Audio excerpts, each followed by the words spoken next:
बिस्मिल्लाहिर्रहमानिर्रहीम अस्सलाम वालेकुम। जब इमरान खान ने कहा था कि इंटरनेशनल साजिश है और पूरा प्लान बना हुआ है कि इन्होंने आपके मुल्क के हालात इतने ख़राब कर देने हैं कि आएंगे और आकर कहेंगे अब आप अपने एटमी हथियार सरेंडर कर दें क्योंकि आपकी माशी हालत ख़राब है, तो आप हमें अब उस पर कंप्रोमाइज़ करवाएं। जब इमरान खान ने कहा तो क्या बात की उन्होंने? गद्दार है इमरान खान। अब आप देखिए, फौज के टॉप लेवल के ओहदेदार यानी जनरल रिटायर्ड अमजद शुएब, और ये वो शख्सियत है जिन्होंने कहा कि मुझे हालिया ISPR ने बैन कर दिया है कि आप टीवी पर नहीं जा सकते। उन्होंने ये बात बताई कौम को, जिसके बाद इमरान खान की बात को आप अगर मिक्स करेंगे तो आपके रोंगटे खड़े हो जाएंगे। उन्होंने कहा कि अब IMF आपसे मुतालबा कर रहा है कि आपने फौज को कम करना है, आपकी फौज की तादाद कम हो, आप अखराजात उठा नहीं सकते क्योंकि आप जानते हैं कि बजट में एक बहुत बड़ा हिस्सा जो होता है वो फौज का जाता है। जाहिर सी बात, हमने तनख्वाहें देनी है और ये सारी दुनिया में होता है। उन्होंने कहा कि अब वो आपको मुतालबा कर रहे हैं कि आप अपनी फौज का साइज कम करें, चाहे जितना भी आपने करना, आप अपनी फौज के अंदर से लोगों को निकालें और आपको दुश्मनों के मुंह के आगे खुला छोड़ देंगे ये, और यही काम अब करने जा रहे हैं ताकि आपकी फौज कमजोर हो।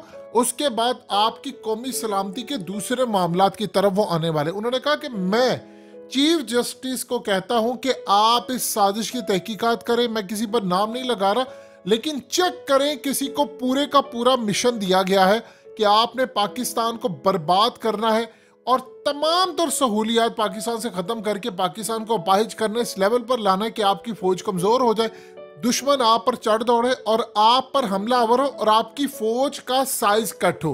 इमरान खान ने कहा था कि ये पहले आएंगे आपकी तरफ। देखिए, ये मुल्क अगर बचा हुआ है तो आपकी फौज की वजह से है।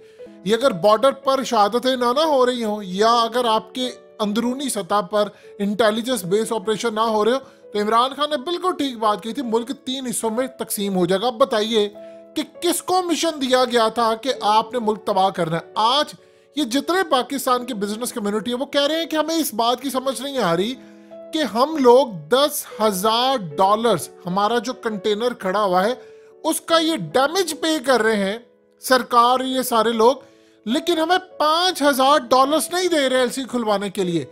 इसका क्लियरली मतलब है कि किसी को मिशन दिया गया है कि आपने ये सारा कुछ तबाह करना है, जानबूझकर कंटेनर रोकने, डॉलर्स गायब करने हैं ताकि मुल्क उस नहेज पर आ जाए जहां पर आपकी तबाही हो। देखिए, आप अगर 5,000 दे देंगे, ये जितने भी लोग हैं उन्हीं का पैसा है, ये इनका पैसा नहीं है कि आप उनको दे, ठीक है LC खोलने के लिए आपको डॉलर्स मिलते हैं, वो नहीं दे रहे। लेकिन जो 10,000 रुपए जुर्माना है डॉलर्स का वहां पर जो कंटेनर खड़े, वो उसका अदा कर रहे हैं। क्यों? इसका तो क्लियरली मतलब है कि जानबूझकर एक मिशन दिया गया था, स्क्रिप्ट दिया गया है कि अच्छा आपने ऐसे मुल्क को तबाह करना है, आपने ऐसे करना है, ऐसे करना है। सिंपल सी एक मिसाल ले लें, क्रिकेट की अगर मिसाल ले लें, आपकी टीम अच्छा परफॉर्म कर रही है, बाबर आजम के खिलाफ अचानक एक साजिश होती है। इवन के रमीज राजा ने कहा है कि मुझे शहबाज शरीफ ने बुलाया और कहा कि आप बहुत अच्छा कर रहे हैं, आप कंटिन्यू करें, और चंद दिन के बाद नजम सेठी आ जाता है और आते साथ ही वो साजिश शुरू होती है कि जी आप बाबर आजम को निकाले, फारिग करिए, बंदा ठीक नहीं है, फलाना। अब उसके खिलाफ कैंपेन होते हो, इंटरनेशनल सतह पर जाती, आपके के तमाम इदारे आहिस्ता आहिस्ता तबाह किए जा रहे। अब आप देखिए कि श्रीलंका के साथ क्या हुआ है। श्रीलंका डिफॉल्ट कर गया, उन्होंने इनको कहा अपनी फौज का साइज कम करें, उन्होंने अपनी फौज का साइज सबसे पहले कम किया। यही बात जनरल रिटायर्ड अमजद शुएब कह रहे हैं कि जापान उन्हें तबाह किया, जापान से शराइत मंगवाई, आप हर सूरत अपनी फौज कम करेंगे। उन्होंने कहा तुर्की से उन्होंने काम किया और सारी दुनिया के अंदर ये काम करते फिर अब वो आ रहे हैं पाकिस्तान की जानिब। आप एक बात बताइए, ये अगर हम सऊदी मॉडल लगा लेंगे जो मोहम्मद बिन सलमान ने लगाया था, वो क्या था? लटकाओ, ठीक है, थोड़ी सी इनकी चित्रोल परेड करो और इनसे पैसा ले लो। अब आप बताइए, ये जो एसीओ में रहने वाले हैं जिनको आदत है, उनके जिस्म को तो मार खाने की आदत ही नहीं होती, उन्होंने तो मसाज करने के लिए गोरियां रखी होती हैं घरों में। तो आप ये बताइए, आप लोगों को नहीं है, हम लोगों को नहीं पता होता, लेकिन वहां पर होती है। तो आप ये बताइए, इनसे पैसा हम क्यों नहीं वसूल कर सकते? इमरान खान ने तो क्लियरली ये बात की, उन्होंने कहा कि ISI को अगर हम लगा दें तो ISI इतनी काबिल है कि इनसे पैसा वसूल करे।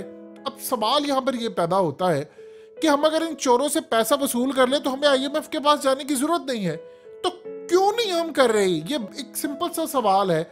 यही वो बात कह रहे हैं जनरल रिटायर्ड शुएब, बार बार वो कह रहे हैं मैं चीफ जस्टिस को कहता हूँ कम से कम आप साजिश की तहकीकात तो करें और पता तो चले किसने साजिश की थी और किसको मिशन दिया गया है कि एक एक करके आपने इदारे तबाह करते रहना। देखिए ये इतना खतरनाक खौफनाक प्लान है कि वो जो इमरान खान के दौर में था, स्क्रिप्ट ऐसा लगता है किसी को दिया गया है कि अच्छा ये 15-20 चीजें तुमने करनी है, मुल्क तबाह हो जाएगा। यानी वजीर आजम को निकालो, इसको लेकर आओ, उसको तबाह करो, ये इदारा ऐसे तबाह करो, कंटेनर्स रोक दो, ये मिल्स बंद हो जाएं, ये कर दो, सैलाब आ गया उधर से, उसके बाद ये यानी सारा कुछ आप देखें तो ऐसा लग रहा है किसी को पेपर दिया गया है और वो उस पेपर के ऊपर अमल कर रहा है और फलाना हर एक को एक टास्क दे रहा है, तुमने ये करना है। अब जानते हैं इकोनॉमिक हिटमैन किताब जो है वो आप उसको पढ़े तो उसमें क्या है, जो वो बताता है उसमें कहता है कि बंदों को ओहदों पर बिठाया जाता है। यानी मिसाल तौर पर क्रिकेट की बात हो रही तो नजम सेठी है सर, तो आपने बस इदारों पर बंदे बिठाने होते हैं, उनका काम ये होता है कि उन्होंने सिर्फ तबाही करनी होती है, वो फैसले ऐसे करते हैं कि मुल्क तबाह हो जाता है। तो वो कह रहे हैं ये पूरी दुनिया के अंदर होता है, इनको हम कहते हैं इकोनॉमिक हिटमैन। अब आप बताइए, ये कह रहे थे जी हम वो कर देंगे, ये कर देंगे, इन सबको जो टास्क दिया गया वो है मुल्क तबाह करना और तबाह करके सारे भाग जाएंगे। आप देख ले नवाज शरीफ ने ऐसा काम क्या किया, उन्होंने अपना सब कुछ बाहर मुंतकिल कर दिया, मरियम भी बाहर चली गई, उसकी पार्टी तबाह हो रही है, वो कहता है मैंने नहीं आना पाकिस्तान। आप एक बात बताए ना, उसकी पार्टी तबाह हो रही है, पंजाब में इलेक्शन है, शहबाज शरीफ की वजह से उसकी जो हालिया आयरिस का सर्वे आया उसमें बताया 0% उसकी रेटिंग हो गई है। यानी कोई बंदा उसको समझता ही नहीं है कि वो मुल्क बचा सकता है। इवन कि नवाज शरीफ की बात करें 15% तक तो नवाज शरीफ की अभी तक रेटिंग सलामत है, उसकी तो बिल्कुल ही 0% हो गई है। तो नवाज शरीफ क्यों नहीं आ रहे पार्टी को बचाने के लिए? उसने कह दिया कि भाई ठीक है, अगर प्लान ये है मुल्क तबाह करना, भाड़ में जाए, हम क्यों आए, हम तो उधर बैठकर सुकून करें। यानी वो अपनी फैमिली के साथ है, वो कह रहा है पता नहीं मैंने और कितनी देर जीना, 70 से ऊपर मेरी एज हो गई है। तो आप अंदाजा कर लीजिए कि पूरा एक स्क्रिप्ट तैयार है, अच्छा तुमने इसको तबाह करना, तुमने ये करना, तुमने वो करना है। और इस वक्त इसके बाद शुएब अमजद कह रहे हैं कि इसके बाद बड़े फैसले उन्होंने करने हैं। अब वो बड़े फैसले क्या है? वो जो इमरान खान ने बात की, देखिए लतीफ खोसा ने हालिया जो बात की थी वो क्या, उन्होंने कहा ये आपके एटमी हथियार बेचेंगे, हर सूरत बिकेंगे। उन्होंने कहा कि ये असल में यही मिशन पर आए हैं कि इन्होंने काम करना है। अब लतीफ खोसा को आप देख ले, पार्टी से साइड कर दिया। उन्होंने कहा मैं जब बात करूंगा तो मुझे मेरी पार्टी गले से पकड़ लेगी, हाँ तुमने बोला क्यों।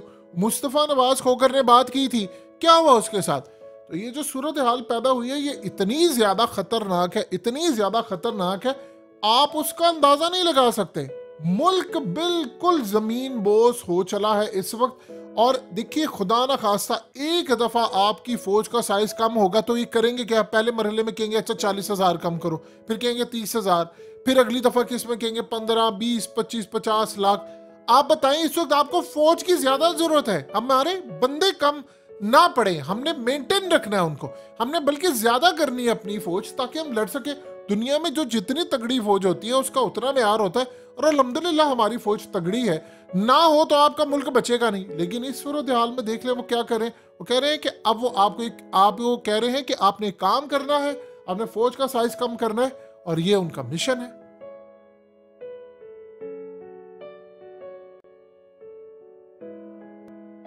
हकीकत टीवी को सब्सक्राइब करना मत भूलें, वीडियो को लाइक करें, शेयर करें और कमेंट सेक्शन में अपनी राय का इजहार जरूर करें।